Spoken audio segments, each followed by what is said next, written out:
Choosing the wrong line for our boats when we're out sailing can create a lot of hassles, a lot of problems, a loss of performance, and even downright dangerous situations. Which is why in this episode, I am here today and I'm gonna see how the pros do it. How do they select the right line for my boat? Hopefully you'll be able to learn something along the way as well. I am so excited for this new series called How the Pros Do It.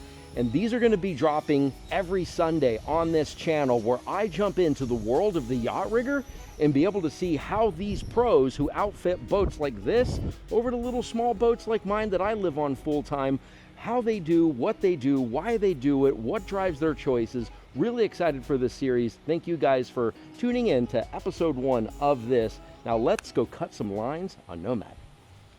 So being aboard here on Nomad and looking at all this running rigging, this rigging is at least 12 years old and could even be older. I just know Nomad was on the hard for 12 years.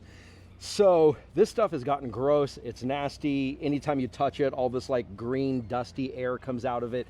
Really not great stuff, but I don't know the kind of diameters that my clutches need exactly. I'm not sure about the different stretch profiles that I need given certain, I mean, that Nomad has a lot of rigging, right? She's a cutter rig.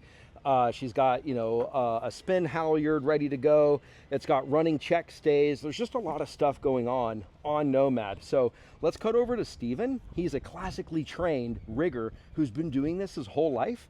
And I'm excited to see the whys to how he's going to select what he's going to select here.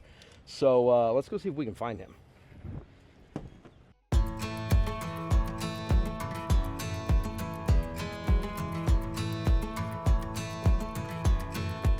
Yo, Steven, what is up? How's it going? Dude, it is going well. Good. Finally, it has become the time after like a year of getting ready to get these lines on, dude. What is on there is so crusty and sad. I've seen. It's pretty sad. You're right. You're right. It is so that time. And man, I'm looking forward to this and really hoping that there's some cool stuff that we'll be able to learn along the way. Absolutely, man. I think it'll be a good learning opportunity for you as well as the viewers, right? Like we can start talking about what materials we want to use, why, and make some cool color selections and just make the boat look good and work good. Yeah, that's what I'm talking about. Right. List here.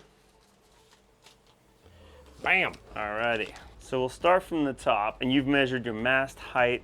Cool. Yeah, got the mast height. That was 55 feet. And no lines go back to, other than the main sheets, nothing goes back to the cockpit. Okay. You know what I mean? Cool. So yeah, everything's at the mast. So yeah, we're gonna do double the mast height plus maybe 5 feet for tails so we can get things on winches easily. So perfect. So as Will just pointed out, yes, it's good to have one extra slightly overlaying halyard that you can pick somebody up out of the water if you have a man overboard situation, or pick up your dinghy if your davits were to fail, or a big heavy jerry jug that floats by, just whatever, one extra long one that's an extra 10, 15 feet. So, all right, main halyard. We gotta remember that the halyard's job is to hold the sails up and keep luff tension. So we want something that doesn't stretch too much. Now we do have modern double braid polyesters that don't even have a high-tech core that are very low stretch, but ultimately having something with an HMPE or Dyneema core is gonna help and retain sail shape. You won't have to make as many adjustments over time.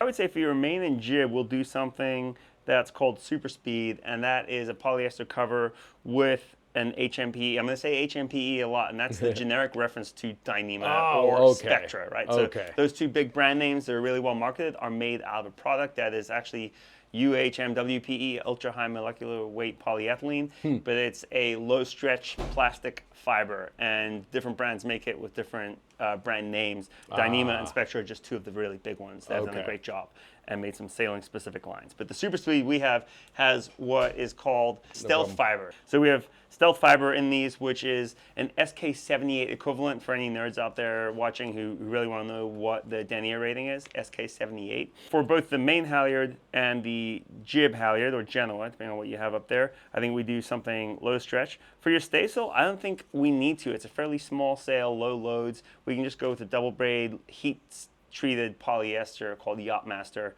that is going to be really good bang for your buck, and it's just, yeah, going to be perfect for that. But yeah, you want low stretch for sail shape so that when you hoist your main, say, it would really suck to get your main up and then put a couple tacks and you start seeing wrinkles in the luff, and then you have to round up, crank on the halyard, in your case, go up to the mast, crank on the halyard some more. So in my experience, it's best to have something a little more high tech. Okay, so you do a higher quality line that's going to be less stretch for those halyards that hold the sails up. Yep. And then you do something that is, it's a lot lower stakes when it comes to the sheets, those ropes Yeah. that attach to the sails that you control the Unless sails you're a with. high-end race boat that really cares about the sail keeping right, that perfect sure. shape in every tiny little puff, right? But yeah, and in a cruising boat, it's actually kind of beneficial to have a line that's slightly stretchier, so that if a big gust comes or if the sail flogs, it's not like pulling on a piece of cable, it's whipping on a piece of rope, so it's not shock loading the clew of the sail or the deck turn blocks or the winches nearly as much as something that has no stretch. Oh, sweet. Okay. Yeah, that makes sense. Your outhaul is going to be a fairly low consequence type line that is, I mean, I shouldn't say low consequence because if it broke, it would suck. But we can go with the double braid heat set polyester on that too, something relatively low stretch, but not crazy. That's the we Yacht don't need Master. to be synthetic. Yachtmaster, exactly. How do you do the outhaul line length for your outhaul? Is that based on your boom? Boom length plus 10 in this case will be great. So not a very long line at all. Okay. Boom topping lift. I like to set up the topping lift so that it's a spare main halyard.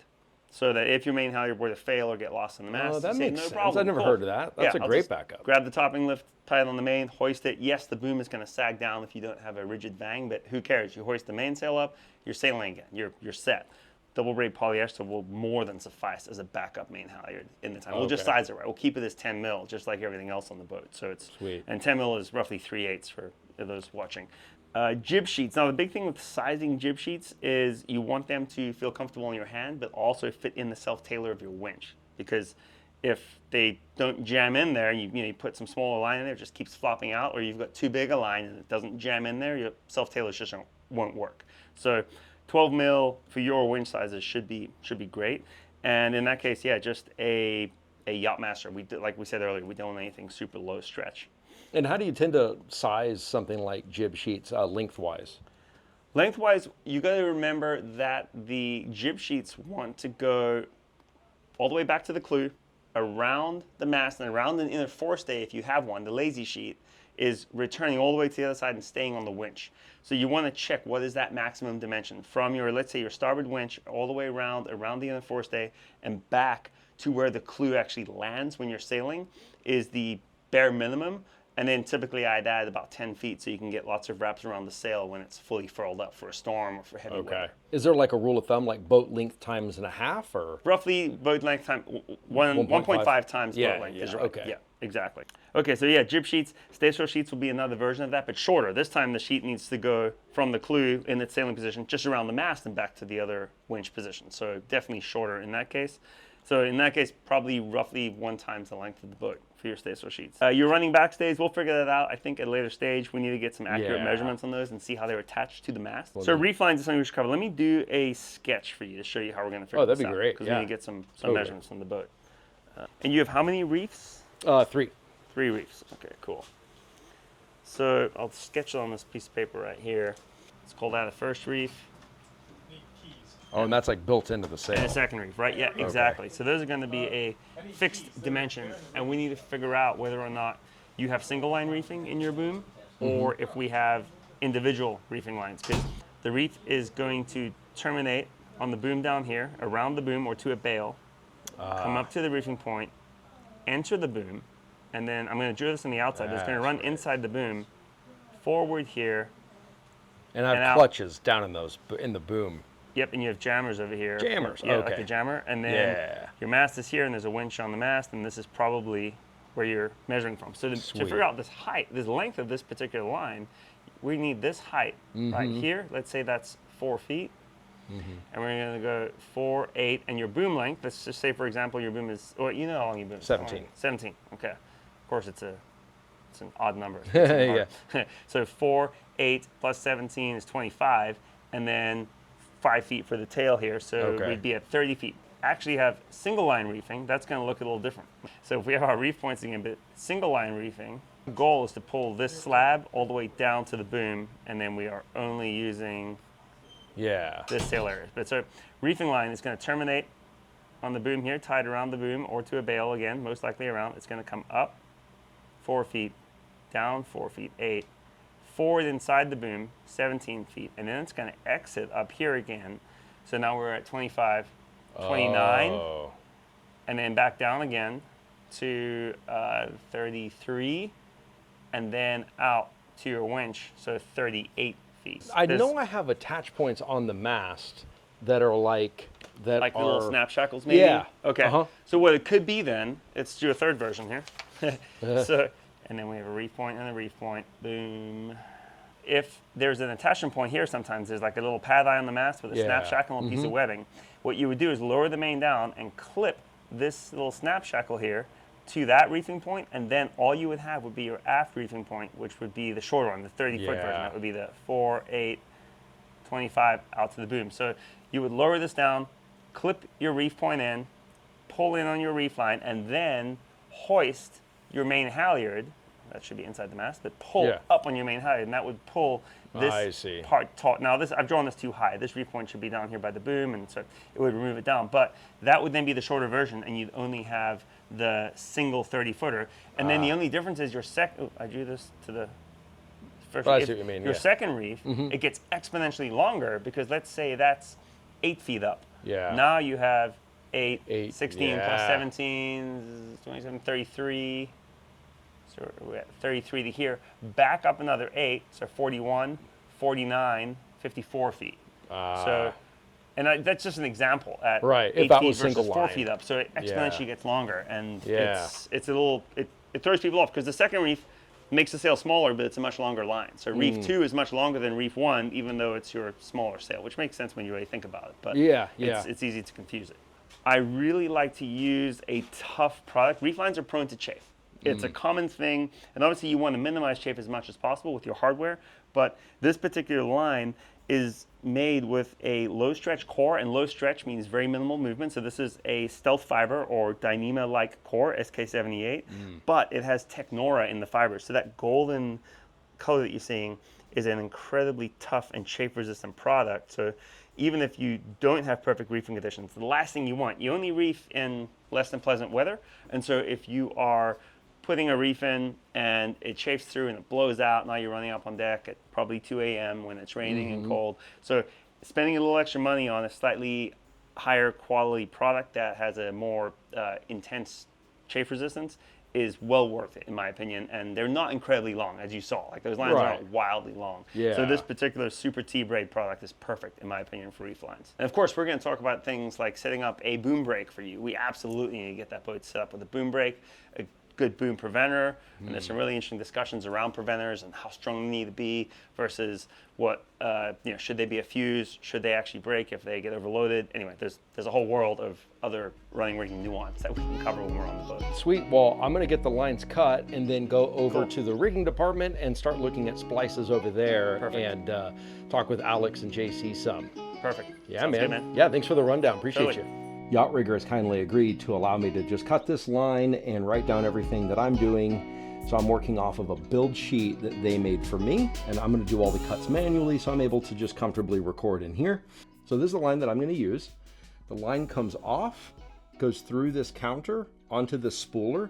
You spin this, a little thing on here counts the distance of feet, or it's right here, counts the distance of feet, and then you come over here to the cutter, and it pulls the fumes off of the cut that you make, and that's the process.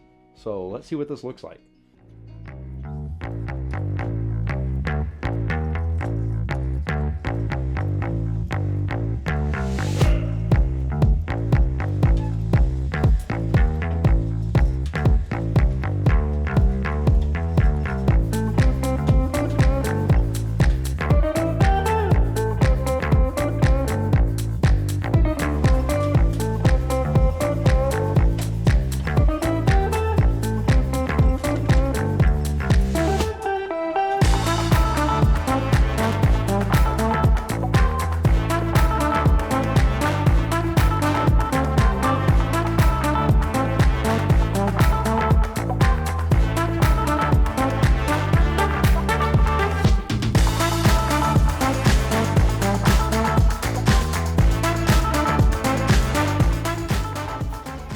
I got to repeat this process 14 more times, not counting my dock lines. So let's go and do that, and I will meet you guys back in the studio to show you the final results of the lines that I pulled.